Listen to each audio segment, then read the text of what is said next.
नमस्कार दोस्तों, स्वागत है आपका हमारे चैनल धूप धुनुची आरती में। दोस्तों, सरस्वती पूजा में माँ सरस्वती को धूप नैवेद्य देने का जो प्रक्रिया यानी कि किन किन सामग्रियों से दिया जाएगा, इस बारे में वैसे मैंने कई बार आप लोगों को बताया है।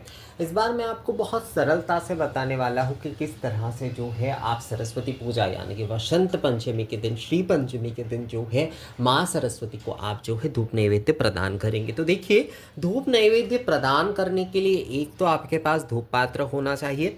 बहुत सारे लोग कहते हैं कि दादा हम क्या केवल मात्र मतलब एक धूप पात्र में ही हम दे सकते हैं धूप नैवेद्य आदि, अगर थाली आदि ना लगाए तो हाँ दिया जा सकता है, उसमें भी कोई समस्या नहीं है। वो आप दे सकते हैं, ऐसे ही दे सकते हैं जैसे कि एक धूप पात्र और एक आचमन पात्र ऐसे रखते हुए आप ये दोनों भी आप दे सकते हैं धूप नैवेद्य में।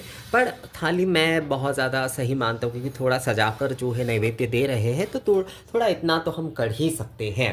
तो इसमें आपको जैसे कि आप एक नारियल वो आप ले सकते हैं, साथ में इसमें आप पंचमेवा रख सकते हैं। और अगर थोड़ा बहुत जो बतासा आदि है वो भी आप ले लीजिए, मिश्री आदि वो भी आप ले सकते हैं। तो और इसके साथ साथ जो ज़रूरी विषय है, इम्पॉर्टेंट विषय है धूप नैवेद्य में, वो है ये धूप पात्र, प्रज्वलित धूप पात्र। इसमें आप केवल मात्र घृत गुग्गुल और धुना से ही ना आप ये धूप प्रज्वलित करते हुए इसमें से ये मतलब मान लीजिए थोड़ा सा बताशा, थोड़ा सा पंचमेवा आप ये प्रज्वलित धूप में भी वो आप दीजिए। और उसके बाद जैसे कि जो मंत्र होगा उससे आप निवेदन करिए। धूप नैवेद्य जो मंत्र है, ओम वनस्पति रत्सो दिव्य गंधाढ़ सुर भोजन मया निवेदित भक्ता धूप नैवेद्यम प्रतिगृहतम एतद धूप नैवेद्यम श्री श्री शारदा सरस्वती देवी निवेदयामी। ये कहते हुए आप माँ सरस्वती को धूप नैवेद्य प्रदान कर सकते हैं। तो बहुत सहज और सरलता से आप देखिए, इसमें ज़्यादातर धूप नैवेद्य में ना ये सूखे मेवे जैसे कि हम हवन आदि करते हैं तो इसे सूक्ष्म नैवेद्य ही कहा जाता है। ये जो होता है ये सूक्ष्म नैवेद्य होता है। तो सूक्ष्म नैवेद्य हम हवन आदि में जैसे कि पंचमेवा आदि का उपयोग करते हैं।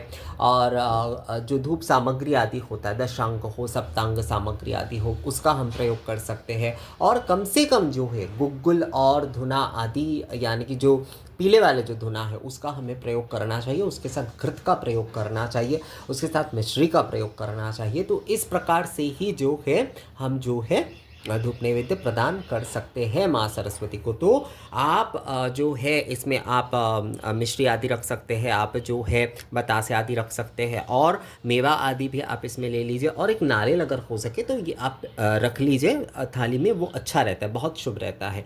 और आप धूप प्रज्वलित करिए, यानी कि इसमें ही मैं नित्य ये लगाता हूँ धूप नैवेद्य आदि। तो इसमें इसे आप प्रज्वलित कर लीजिए। और प्रज्वलित करते हुए इसमें आप गुग्गुल, धुना, घृत, मिश्री आदि दीजिए। और इसमें से मान लीजिए थोड़ा सा पंचमेवा आपने इसमें दे दिया, और बताशा आदि अगर आपने रखा है तो बताशा आदि भी आपने इसमें दे दिया। और इसके बाद ये निवेदन करिए। और धूप नैवेद्य के इस पूरे थाली के साथ ये आचमन पात्र यानी कि पुनराचमनीय रख होता है, तो ये भी वो आपको भगवान को निवेदन करना चाहिए, यानी कि माँ सरस्वती को आपको निवेदन करना है।